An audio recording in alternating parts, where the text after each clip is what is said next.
Camera তো আমাদেরও।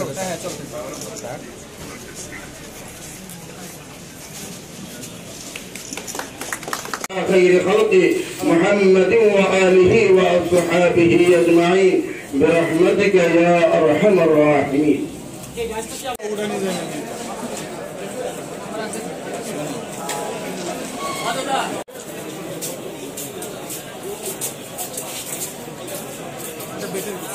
আমাদের নিচের আদালতে যে জাজমেন্ট দিয়েছে তারা আপলোড করেন না, এগুলো আমরা পর্যায়ক্রমে চেষ্টা করব সেগুলো জনগণের একেবারেই সামনে নিয়ে আসা যায়।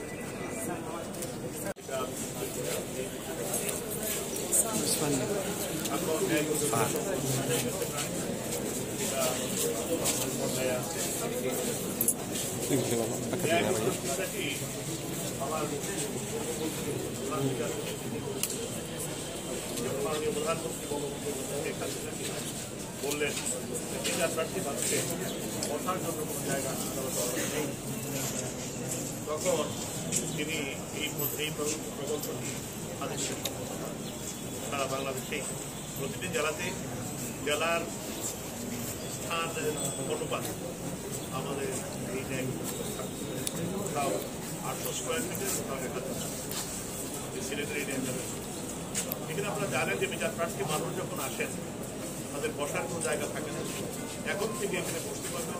এটার ভিতরে একটি মহিলাদের জন্য ব্রেস্ট ফিডিং সেন্টার আছে, একটা ছোট্ট স্টোর থাকবে যেখানে কেনাকাটা করতে পারবেন, এবং 2টি বাথরুম আছে, সেখানে তাদের প্রাকৃতিক বিচার প্রার্থী মানুষের জন্য যদি কোনো ব্যবস্থা না থাকে তাহলে সুবিচার ঘরে ঘরে পৌঁছে দেওয়ার যে অঙ্গীকার বঙ্গবন্ধু, সেই অঙ্গীকার থেকে আমরা অনেক পিছিয়ে এবং বঙ্গবন্ধুর সেই স্বপ্ন যে ওয়ান স্টপ সার্ভিস বিচার বিভাগের জন্য সেটি বাস্তবায়ন করার একটি পদক্ষেপ মাত্র সেই ন্যায়গুজ্জ। কিন্তু এখানে শুধু সাক্ষীরা বসবেন তাই নয়, বিচার প্রার্থী সকল মানুষই যিনি একটি মামলার একই তিনি যদি জামিনে থাকেন তিনিও কিন্তু এখানে বসতে পারবেন, তাদের কোনো বাধা নেই। আমাদের একটু ধারণা হয়ে গেছে সাক্ষী বসার জন্য এটা তা নয়, তিনি একটু তিনি কিন্তু বিচার প্রার্থী।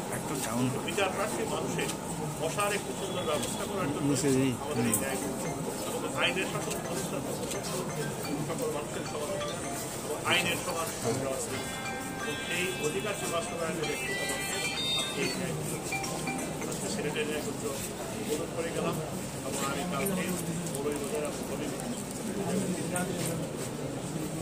আমাদের সকলের সহযোগিতা করবেন। সিলেট বিচার বিভাগ সহযোগিতা করবেন, তারা বিচার সঠিকভাবে করতে পারে। বিচারকদের প্রতি আমরা তারা যেন দ্রুত মানুষের কাছে বিচার সেই ব্যবস্থা